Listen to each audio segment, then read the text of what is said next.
we have two people presenting today. So we have Lauren, who has presented before, Lauren Logan from Ohio Virtual. She offered the last time she was here with us to share their success with Rise Up credentials. And I was trying to find someone else. I was kind of reaching out to my colleagues in the state, and they recommended that we bring in Josh Young from Pickaway Ross. And so Josh is going to share with us the success that they have had with the Lean Six Sigma. So we will have those two presenting today, and they're kind of a reason why I wanted them to share with us, because, you know, the industry recognized credentials, they are foundational now for that graduation competency pathway. And while a lot of our students are earning the web exams, we know that there are still kiddos who don't have access to be able to earn those 250 hours of work-based learning. For some students who do not have transportation, that can be quite a bit of a challenge. The Ohio Means Jobs Readiness Seal is also a good option for them, but for some reason, a lot of schools haven't jumped on that bandwagon yet. So when you think about career tech education, some of the easier, more accessible ways for students to earn that competency, if they're not able to earn the end of course competency, would be through web exams and the 12-point industry recognized credential. Before we move forward with that, though, I did want to show you, I linked here this competency grad pathway, because ODE has recently revised their one-pager. So if you have not yet seen this, they have changed their one-pager on graduation to show you those competencies. And I was actually in a Career Tech Center recently, very impressed. I saw in an academic classroom that on a teacher's bulletin board by the door, so kids walk, would see it as they're walking out of the door, they had the one-pager on graduation. Just that constant reminder for students of what it takes to graduate now with the CCR. Sorry, I have lots of people jumping in right now. So this is here for you. It's a live link, and it does go through that, the credits, competency, the career readiness is that option too that we're kind of focusing in on today, because I think that's probably a path that many of our career tech students will be taking, especially maybe some who in the past had been students who might have been on alternate assessment and are no longer qualified, or originally should not have qualified for alternate assessment. This career readiness pathway, our pathway, is really the option that they will find success in. And in order to do that, we have to have that foundational and supporting, or two foundational industry recognized credentials. So just remember that this is here for you. If you want to print that out, post it up some places in your school, post it in more than just your guidance office, right? Making sure that our students, our juniors and our seniors, are aware of what it takes for graduation. And the reason I wanted to focus on specifically looking at industry recognized credentials is because our data in both Region 1 and Region 6, right, there's room for growth with this data. Some of us, Vanguard Sentinel, they have been rocking it, but the pandemic, it did affect our data. It affected the success of students earning industry recognized credentials. But some of us have bigger gains, right, where we could increase that number. And I know I hear from career tech administrators or career tech teachers, some of these industry credentials, they're difficult because they were made for adults. I hear you. I understand that. It's time for us to think a little bit differently about industry recognized credentials for some students, because while our utmost goal is for students to obtain industry recognized credentials that are connected to their own pathway. If I am a student in culinary, then I would want to earn first all those culinary industry recognized credentials. Or if I'm a student in welding, I want to earn the welding credentials. That may be a really hard stretch for some students. So it's okay for you and the student to say, maybe I should look at other industry recognized credentials. And that's why today I brought in Lauren to talk about the Rise Up credentials and Josh to talk about the Lean Six Sigma credentials. Those are credentials that can get the 12 points. The Rise Up is more customer service, and the Lean Six Sigma is for leadership, right? Or creative thinking. And I want to make sure everybody knows that it's okay in career tech education. While it's not our top goal, it is okay for a student to earn those 12 points outside of their career tech pathway. So if I'm a welding student and it looks like I will not be able to get that welding certification for whatever reason, then maybe I need to look at the Rise Up credentials, right? It does not help that program's quality program review. I will acknowledge that. But it does help the student achieve graduation, right? And that, while our ultimate goal is to help them graduate with skills, this still gives them some skills. Maybe if they're in the welding program and they gain some information about welding, maybe then they can go work for a company that sells welding equipment, right? They might work for a vendor and they'll use those Rise Up skills to be successful in that area. They can combine those two. So I think we just have to think a little bit outside of the box. I hear often, well, we can't do that. We can't find the time in our day. And I'm going to encourage you to cut that out, right? Because we can do it, right? We just have to think about how can we make it happen. And if your why is strong enough, you will figure out how. We love our kids. We want them to achieve to their highest potential. And so maybe we need to start thinking about, well, how can we help them to make that happen?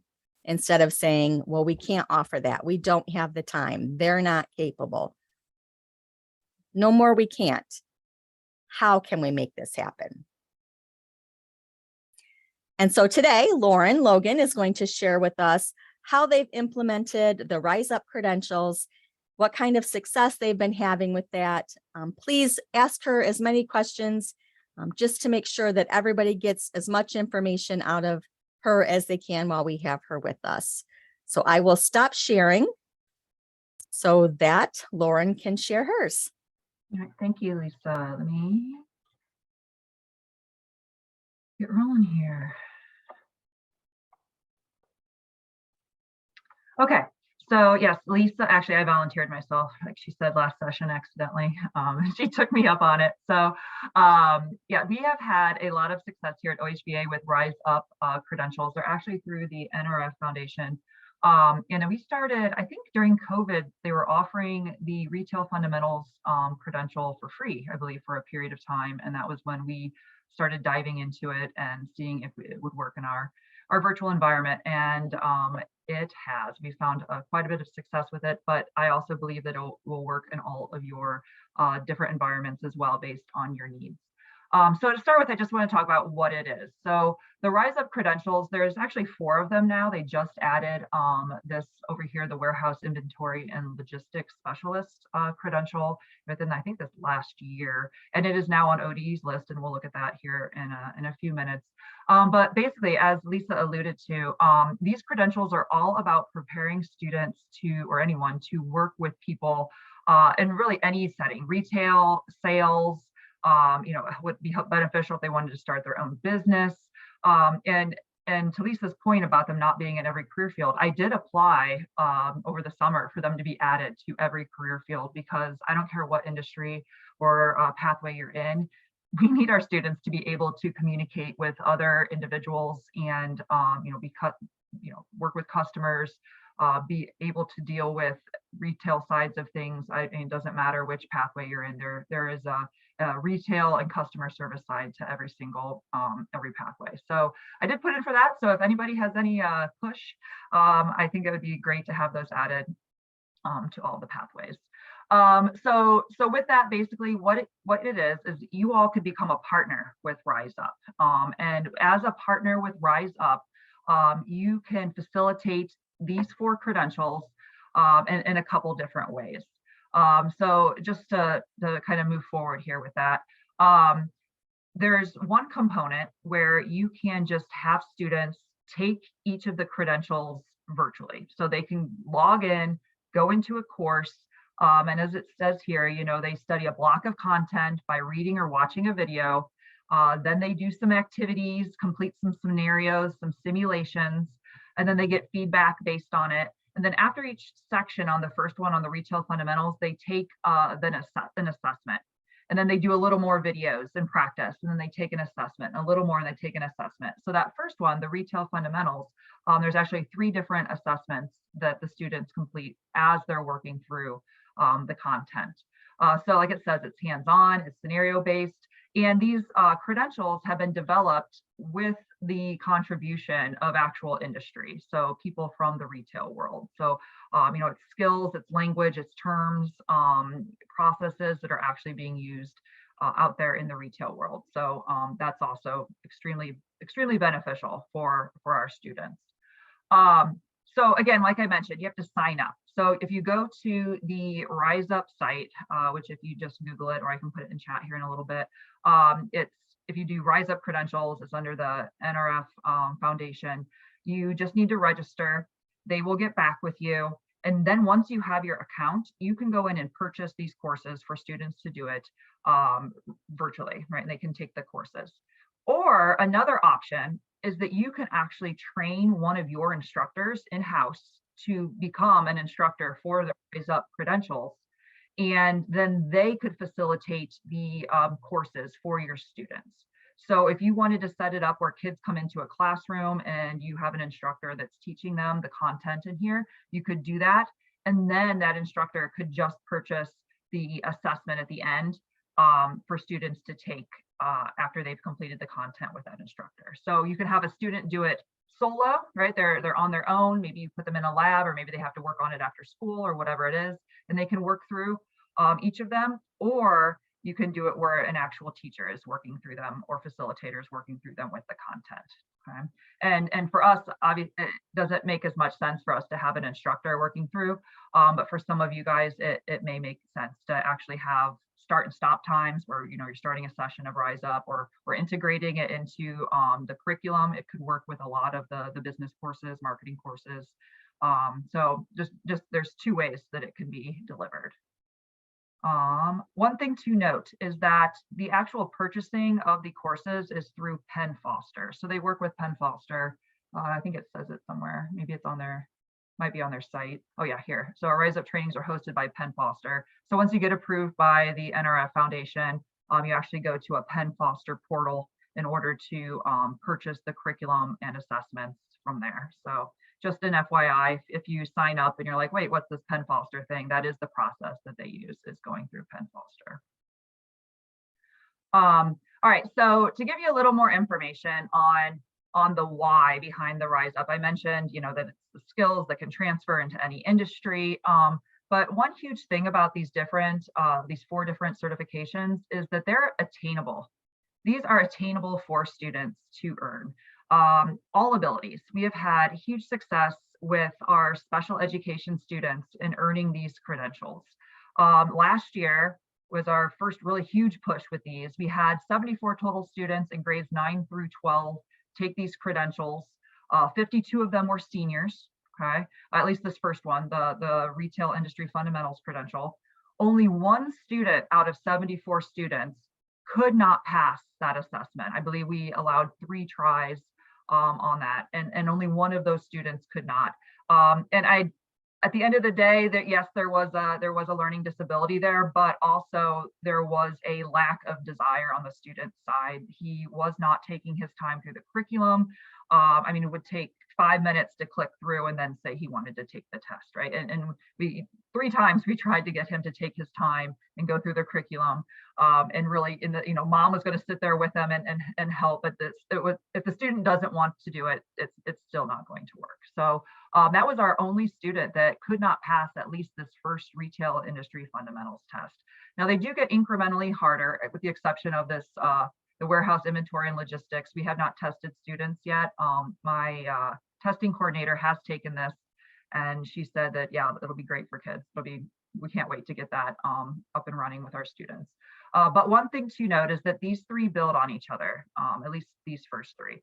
So you'd want to start with the retail industry fundamentals, then move to the customer service and sales. Each of these are worth 6 points, these first three. So technically the students could stop after the two, and they would have their 12 points. The third one here, the business of retail, is great for, kids that want to be entrepreneurs, or want to just really be in the more management side of your business. So a lot of kids were interested in potentially pursuing it once they, completed the second one. And we'll see our underclassmen, it gives them something that they can potentially take this year as they work through the pathways.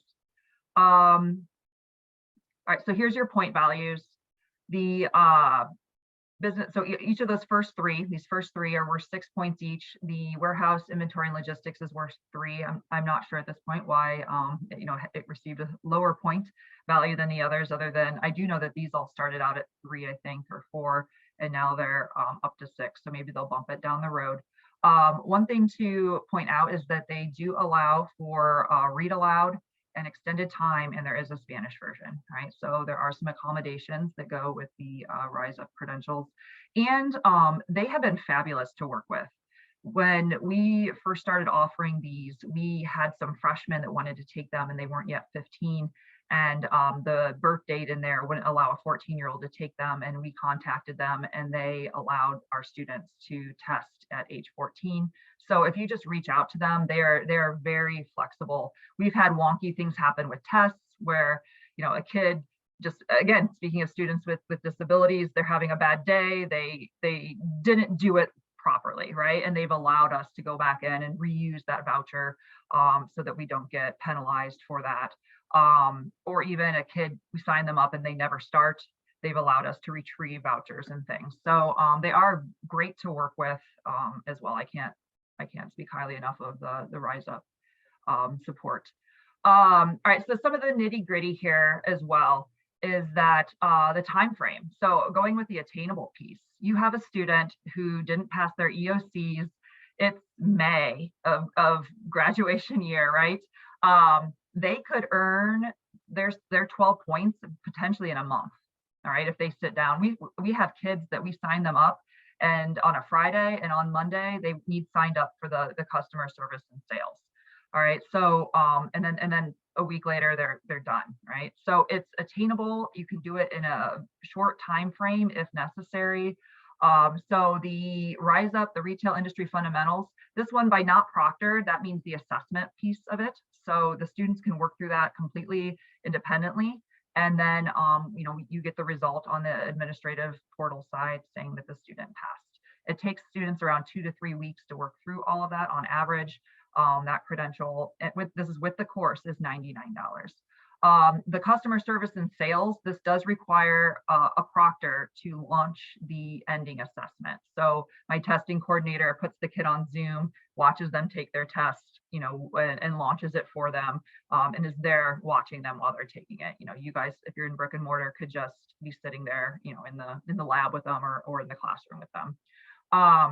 And that takes, honestly, it takes our kids about a week to plow through that. I think a lot of it has to do with they're interested in it, the content. It's engaging, it's interactive, and they enjoy what they're learning about. They can see how it can apply to what they're doing, maybe their own job that they have or in their career goals. The retail or business of retail, that one takes students about a month. This one also has to be proctored. And then the warehouse, inventory, and logistics, it's not proctored. We don't know how long it's going to take students yet because students have not taken it as of yet. And that one's 115. So just so you know, based on these costs, this is the amount that the state is reimbursing for these first three. The spreadsheet was blank on the warehouse, inventory, and logistics. So I'm not sure what they'll reimburse there, but possibly around 55. And the reason for that is because technically this is including the course and the assessment. If you guys were facilitating your own instruction of the courses, then you would just have to pay for the assessments. which would be the 55 and 35 and 55. So that's where those numbers are coming from. They used to provide the entire dollar amount that you see up here, and then they took that back a couple of years ago. If a student does fail a test, so let's say they have to retake the retail industry fundamentals test because they rushed through, didn't read the content, the test retakes are $25 for students. Okay. All right, so Lisa wanted me to talk about the. Can I ask a question? Yeah, go ahead.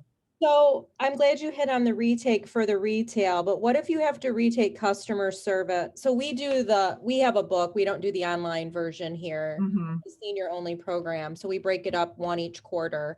But so for the customer service and sales, I did have my very first student not pass the assessment.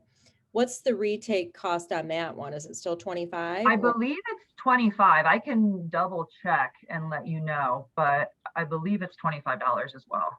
And then my other question is, do you just call and order another test, or do you have to tell them that it's a retest? You go in through your platform, the back door, the administrative side, and you order the retest. Oh, okay. So you call it a retest. Okay. Yeah. All right. Thank you. Yeah. Thank you. Any other logistical questions at this moment?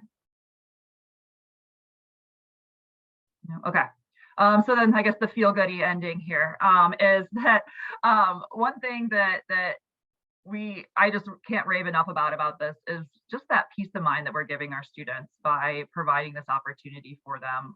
We've already hit the ground running. If we have seniors that have not passed those EOCs, we are pushing them right now to go ahead and get rolling on these credentials. So we've already have had 12 seniors earn their 12 points this year. So they are stress-free. They just got to earn their credits, right? They have to finish strong. And some of those may be in credit recovery, and it may be a huge struggle for them just to get those credits for graduation. But at least the EOCs are off their mind. They know they have their 12 points, and so that they are on the path to graduation.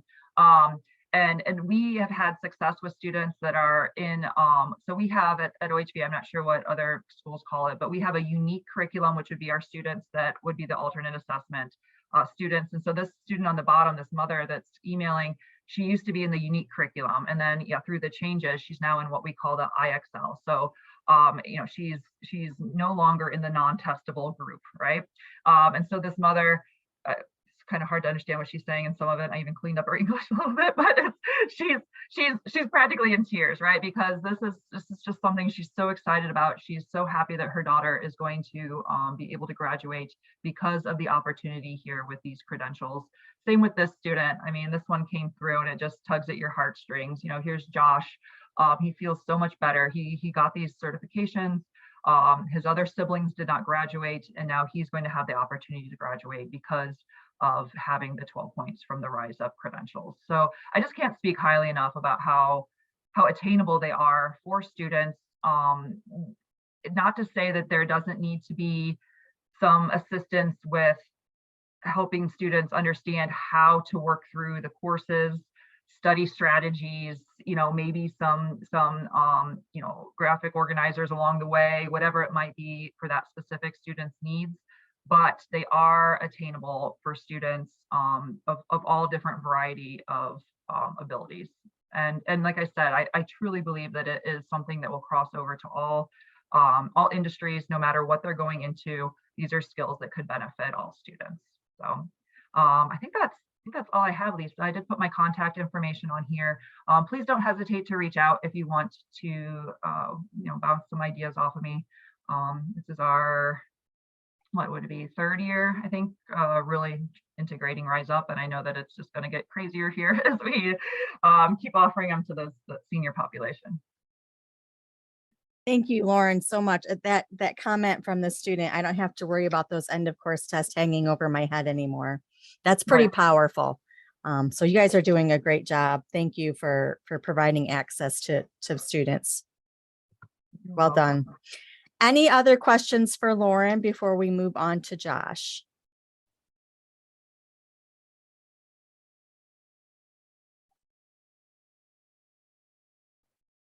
All right, Lauren, any chance you could do us a favor and drop the link to your presentation in the chat? I can do that. That would be terrific. And Josh, I need to make you a co-host, and we will have you present on the Lean Six Sigma. So let me do that right now.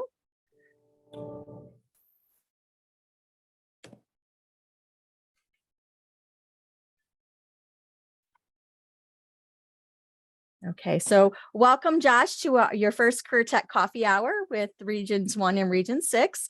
Josh came highly recommended from the CTPD consultant in his area, and that would be David Bruce. So Josh, I thank you for giving us your time. Do you need me to let you share screen, or are you just talking? How would you like to present? I'm just going to talk, and I can drop some links into the chat box when I'm done with my presentation. I didn't know that Lauren was going to start out with a nice PowerPoint and make me look bad, but I'll do my best. Great, thank you. Any information is always helpful. Yeah. So I'll start out. I just want to tell you a little bit about my school district and about the process of how we got here. And then I'll try to hit kind of the main points, I think, of what people want to know about. And that's, what is Lean Six Sigma? How can it help towards graduation? What is the cost? And what can you do to offset some of these costs? Because everybody that I talk to, cost is always a factor in what they try to do or achieve. So first of all, my name is Josh Young. I'm the Director of Curriculum and Data at Pickaway-Ross Joint Vocational School District. We are about 45 minutes south of Columbus, in between Circleville and Chillicothe on State Route 23. We originally got into Lean Six Sigma because we knew that we were going to have multiple students that were going to need alternative routes to graduation. They weren't going to meet the competency scores through Algebra 1 and ELA 2. And so early on, when the state released those foundational opportunities along with the supporting evidence and the seals, we got started right away because we knew we were going to have a lot of kids that needed this opportunity. Currently, this year, we have about 100 kids that are not qualified to graduate under the state standards, but we've known this for a year. And we have been slowly working through the process to get these kids qualified. A couple of years ago, the last time the state waived the requirements, actually last year, they sent out a survey before they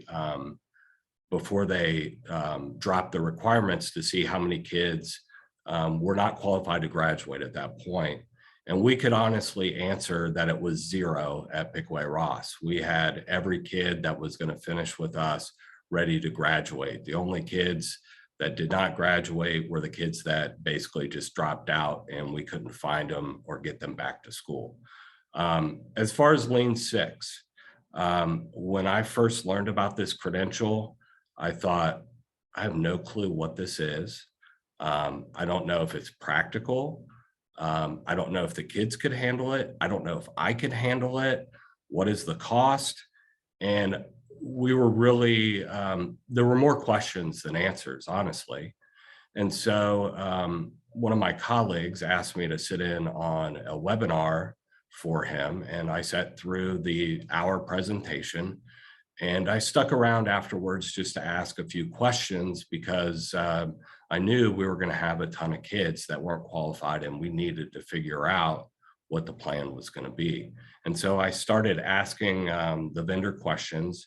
The vendor we use is based out of Dayton, and he drove over. It's about a 40-minute drive from our location to their location. He drove over the next week. We met, we walked through the process. We figured out a way that can make it work within our district. So the first step is that once you get the contract in place, 20 individuals get trained in Lean Six Sigma. This is a 4-day training, 2 days to learn the yellow belt and 2 days to do the green belt. Basically, it's a series of group activities along with the big ideas or foundational aspects of the credential. And so 20 of us went through over the summer, and we were fortunate enough that we had written a grant to cover part of the training costs and also stipends for teachers to give up their summertime to be there. And so we did this training for 4 days, and the basic of Lean Six Sigma is that it teaches you how to think critically. And regardless of what level you are at, whether you're a CCP student that intends on going to a 4-year university, or you're an option 4 kid that is going to be in school until you're 22, the program has value for the kids. And so they teach you different ways to analyze problems and to figure out solutions.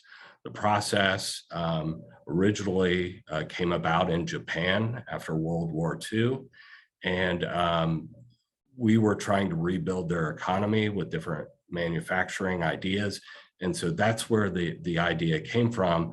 And Toyota uses Lean Six for a lot of the processes that they do.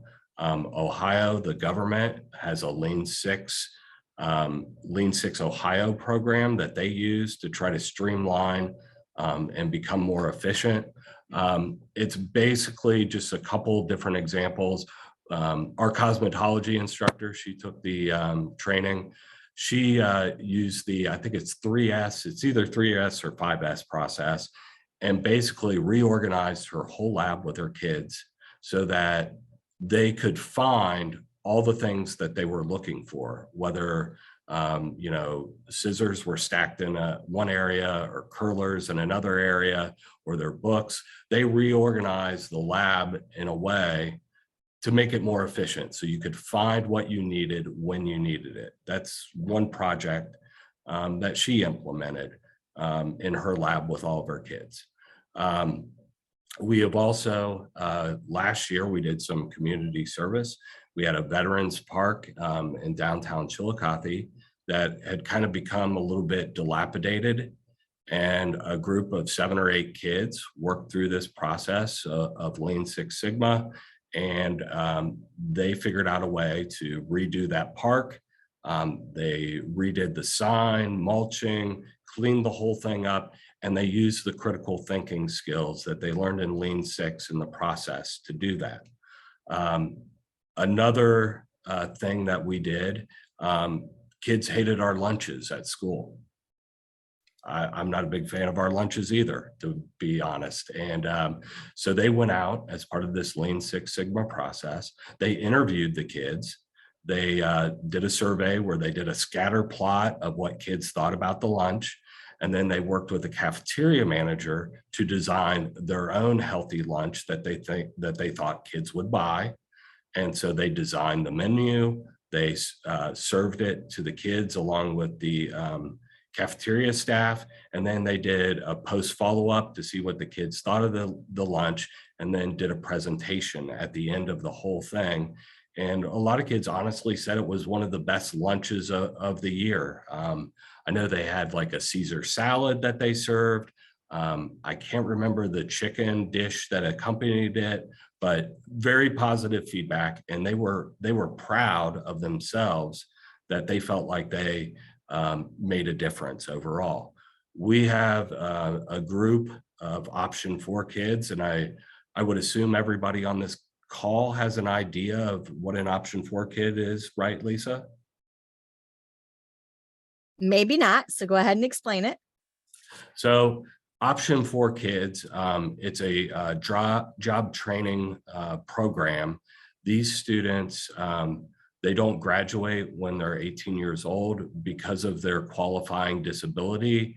The IEP team determines that they will go to school until they're 22.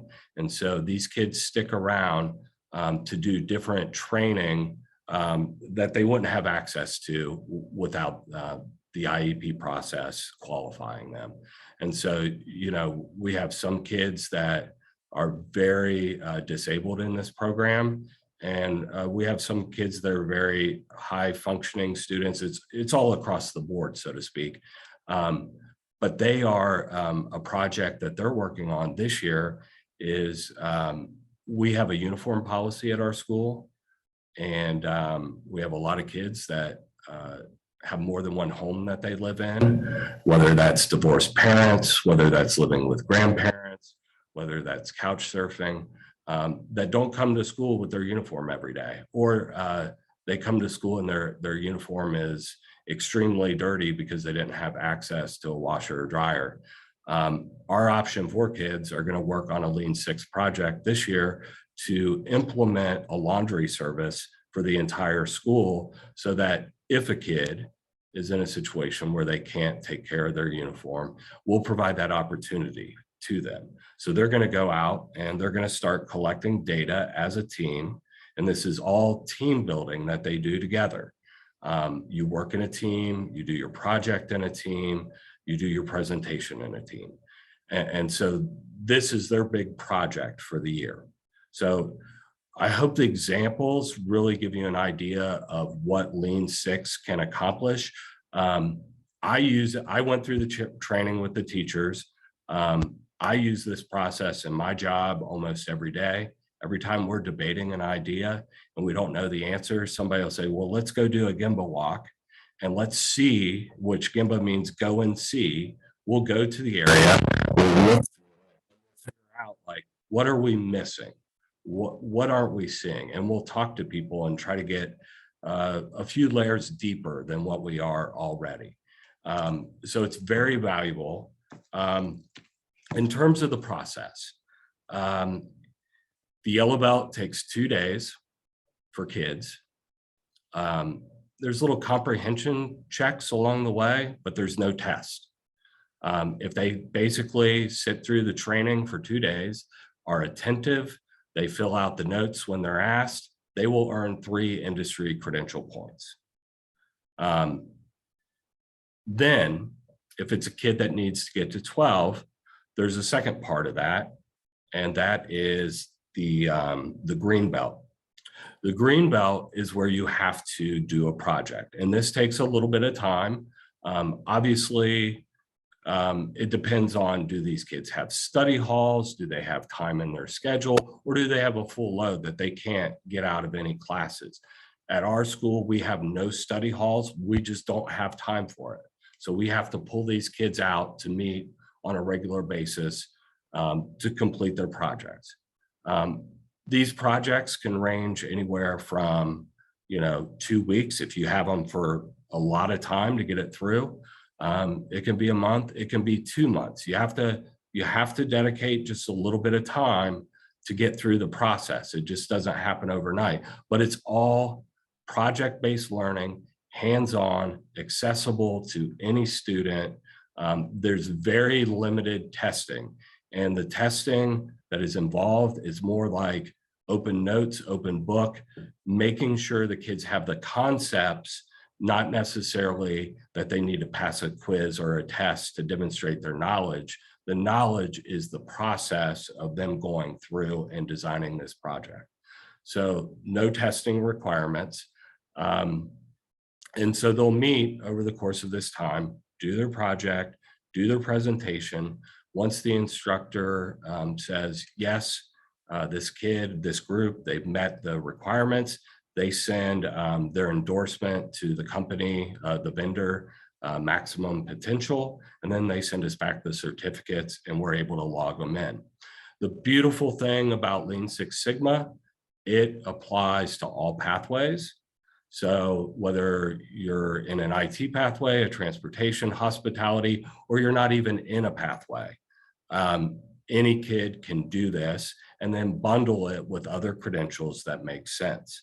whether that is a kid that does a lot of hands-on, so they will bundle it maybe with forklift training and CPR, or another kid that is maybe doing a computer program, they can bundle it with an Adobe credential.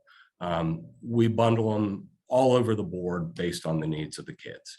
That will get you to 9 points. So you still need the other 3, but there are lots of opportunities out there, whether you're doing Serve Safe, which is food handling. A lot of kids have, restaurant jobs, the Rise Up credentials that Lauren mentioned, lots of different ways to get the kids to 12 within that process. Now, in terms of what the staff does, you have 20 people that initially take the training.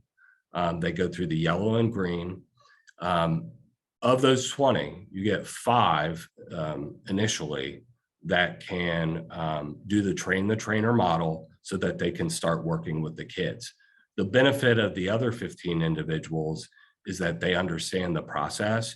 So if these kids need additional help, we have other staff members that understand what they're doing and can provide that assistance. The 5 that are credentialed, they're the only ones that can sign off, but the other 15, they can help in any capacity. Like I said, we got a grant. It was an Innovative Strategies grant to help pay for the initial cost. The company was very open to our budget. So they said, listen, here's the amount for year 1.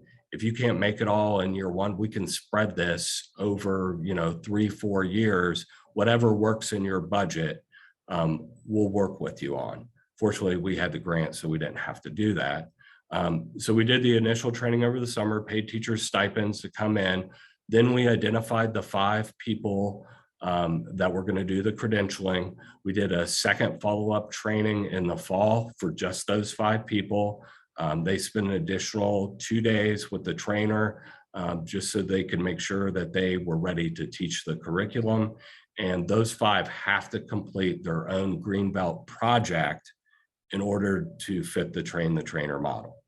So that's kind of the overall scope of, examples, how the staff gets trained.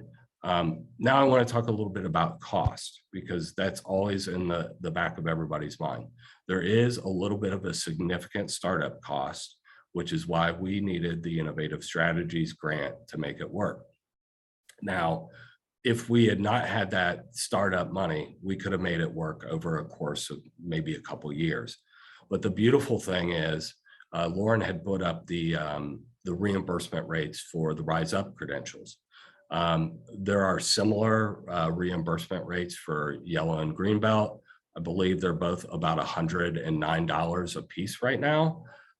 But there is also an IWIP program that the governor and the lieutenant governor have been championing, and it's called the Innovative Workforce Investment Incentive Program. And credentials that are on this list get a kicker, and the green belt is a kicker. So while you get 109 back for each yellow belt and 109 back for each green belt, you also get on top of that $1,250 for every green belt that is issued. Now, if you were to go out and send a kid online to do yellow and green belt, it costs about $1,300 a kid doing it online with no guarantee that they'll get it done.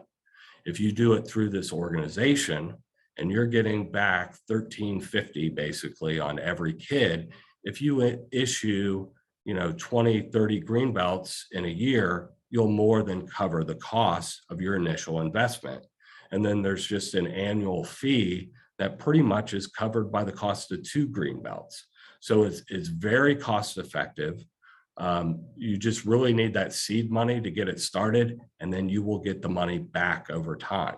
The only thing that we have to always be cognizant of, we're in a budget year next year. So each year things have to be renewed within the budget. Right now, that is how things work. When the budget is done at the June 30th next year, it's all contingent on those monies being available, that list not changing. But I can tell you this, a lot of employers in our area are very impressed with kids that come out with green belts, especially in the manufacturing area. Manufacturers as a whole, they know what this process is. And so when they see that on a kid's resume, it's beneficial to help them get their foot in the door. So not only is this good for graduation, is it, if you do it correctly, cost effective, but also it is beneficial for the kid. It's not just a box to check to get them graduated because they can't pass an algebra or English test. It's also an opportunity to help them be career ready when they graduate from high school.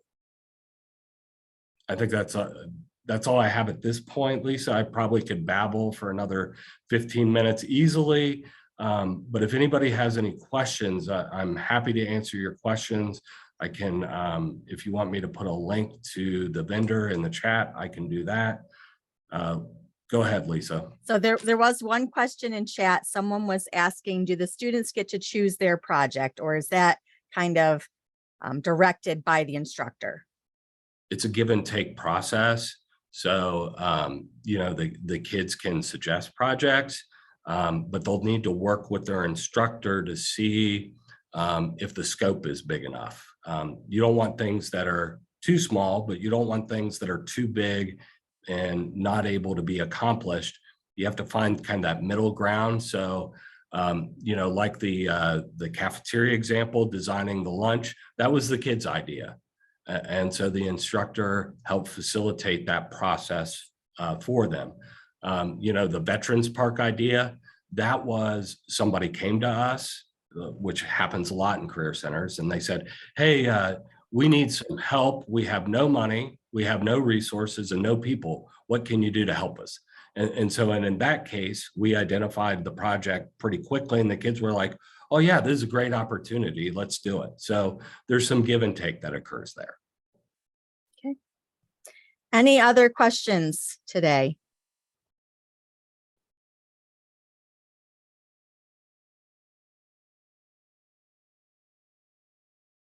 All right, well, I just want to point out that I noticed when you were talking, the benefit of the Lean Six Sigma is not just for the students.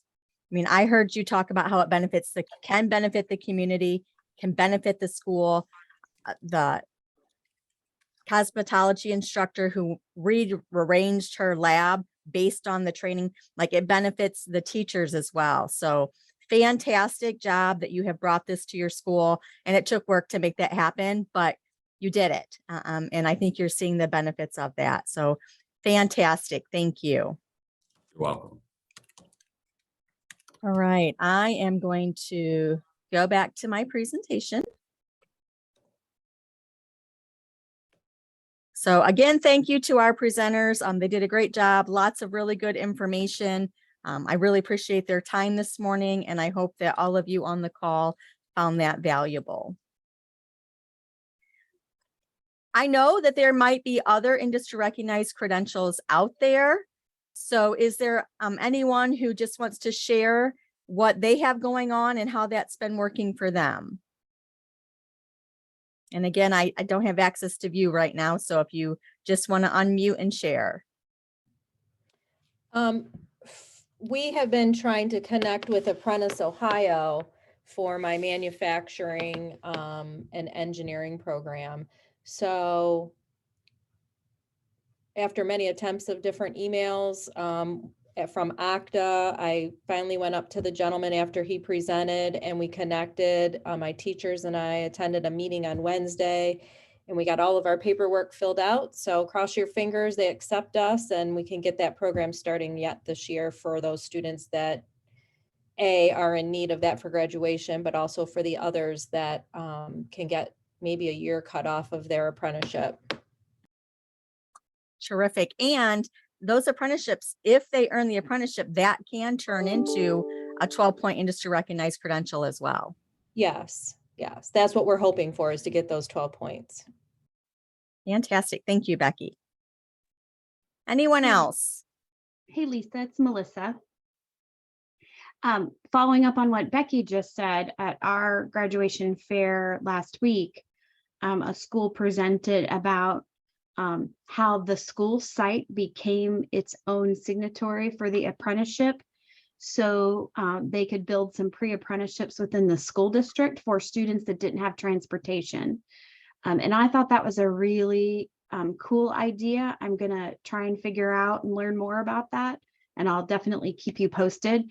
But that was helpful for, they made a pre-apprenticeship for the teaching professions, because, you know, there aren't 12 points easily accessible in the education pathway.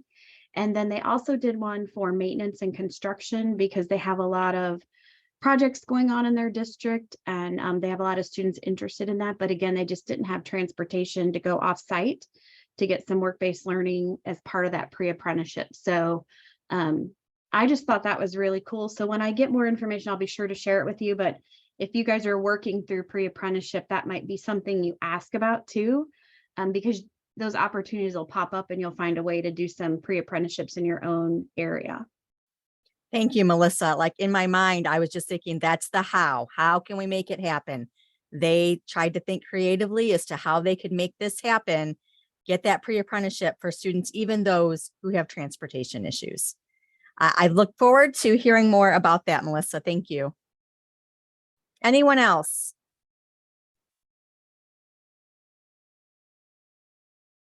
Okay. You know, and just a reminder that some students will need that industry recognized credential for graduation. And that is our one goal in Ohio, is to increase annually the number of students who after graduate are enrolled, enlisted, employed, or engaged in a self-sustaining vocation. I know that's been career tech school for over 30 years, maybe 50 years, but it's the entire state that is focusing on that. And so it's getting a lot of heavy emphasis right now. And, you know, sometimes I hear schools say, well, our local community doesn't require IRCs. Maybe they would if they understood more about what it means to have that IRC. Listening to Josh, and he talked about how manufacturing, they know about it, so they know what it means, and they look forward to having students who have earned that credential. As you're having your advisory committee meetings, what a great time for teachers to talk about what this credential means if a student has it. All right, well, we're running short on time, but I actually do have from someone who could not be here today. They had a question they were going to bring to the group for this, any questions? And that is, what are you doing for summer recruitment? Like the summer activities that keeps the kid. We all lose kids over summer. So just, they wanted to know if anybody had any really good summer activities, summer recruitment strategies that were helping them not to have that summer loss. So does anybody have suggestions? Lisa, I have a couple suggestions. One is one we've implemented, and one was a presentation I set in a couple weeks ago. What we've implemented this year is weekly communication with our incoming students. So we're sending out emails, social media, pushes, etc., of just different things like, you know, where do I park the first day of school? You know, do I need to fill out any forms before I go? Different things like that, just the typical anxiety that maybe students have, and questions that parents have about the upcoming school year. What I noticed this summer compared to previous summers is by doing this weekly communication, we majorly reduced the number of calls that we were getting over the summer about just different basic things. And it seemed like the parents and students picked up a lot more by us having that information and pushing it to them. I think we're going to implement text messaging next year as well, because we collect all that information when we do our applications in November and December. So that's something that we've done, just little, like the fair is big in our area. So we send out a thing to say like, hey, we're going to be at the fair next week. Stop by our booth, and, you know, questions you may have about school, we'll be there to answer them. You know, just little things like that. The second thing that I heard another school do, which we currently do not do, but we're thinking about how could we make this something that we would like. There is a presentation I set on, a group does an integration camp over the summer, like an orientation type thing, and it's completely voluntary. It's designed by the kids that are currently at the school. It's team building activities, getting to know you activities. And the school that gave the presentation, they run 2 camps, and they end up usually with 40 to 50 students each week. And, you know, it just makes the kids feel more comfortable. It starts to develop some rapport and camaraderie. And ultimately, whether it brings more kids to the campus or not, it improves the culture is what I heard. So that's my 2 cents. Sorry if I'm talking too much. No, you're great. Thank you. Those are fantastic ideas. Thank you so much for sharing. All right. Well, I'm going to share a couple of things. I know we're going short on time, but I came across a new acronym that I had not heard before. I attended a local roundtable discussion, and DEI was this term that the Toledo Zoo, the Toledo Museum of Art, Toledo City employees, they all have DEI coordinators. Diversity, equity, and inclusion. And then some of them are adding in that belonging. And it really made me think about our special populations in Perkins and CTE, the National CTE Without Limits campaign that's going on. And I'm not sure, I know we invite all kinds of students into our facilities, but do we really then make them feel welcome? Do we give them belonging? Are we paying attention to their needs? And so I just wanted to throw this out there to have you start thinking about what are some ways that you can not only invite them in, but help them feel included and give them a sense of belonging. And one thing that came out of that was the Toledo Museum of Art said they were doing a sensory audit. So I looked up what a sensory audit is, and you go through several different sensory issues that might affect some students. And you just kind of think about, well, what is our current situation and what might be a possible action we need to take? And so I want to take you real quick to what that looks like, you know, what you're looking for as a good practice, what your current situation is, and then maybe some changes you could make. And I know back when I was at a career tech center, we had a lot of students on the autism spectrum. And if that is similar to your situation, I encourage you to take a look at this because in my experience, sure, every student is welcome, but then we would lose those students, or they would have some meltdowns that we maybe weren't prepared for. And I think that the sensory audit, the things that you're looking at in that might make for a better situation for all involved. And then I came across this evidence-based strategy for visual supports. It's one of the What Works for Transition Age Youth evidence-based strategies. I thought this might be a good thing to share with your staff to help them think about why it's good to use visual supports in their labs and classrooms. And then also, I was so excited to find this. So I'm always complaining that there are not posters for career tech education. And I found this link. There are lots of posters for career tech. They're free. You can print them off. So I have the link there for you. Hopefully they'll continue to add more, but I thought that that was pretty cool to actually finally see some and that they were free. Anything anyone else would like to share before we close off? All right, well, I'm not going to go over the PD, but I do have the upcoming PD that will be happening for Regions 1 and Region 6. Our next coffee hour will be on December 9th, and Junior Achievement is presenting. Junior Achievement has evolved, and they have some really good stuff going on that pertains to career tech education. I know Washington Local Whitmer Career Tech partnered with them last summer. So I'm hoping that they will touch base on that a little, but I encourage you to join us again on December 9th. Please take the time to fill out my feedback survey. I did put that in the link, and reach out at any time. Again, thank you to our presenters. Fantastic information shared today. Everybody have a great day.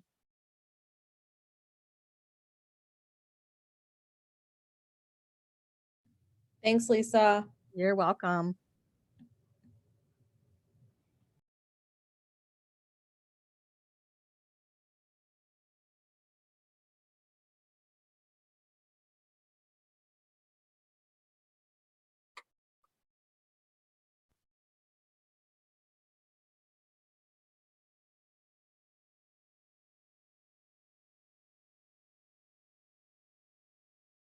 Hey, Lisa.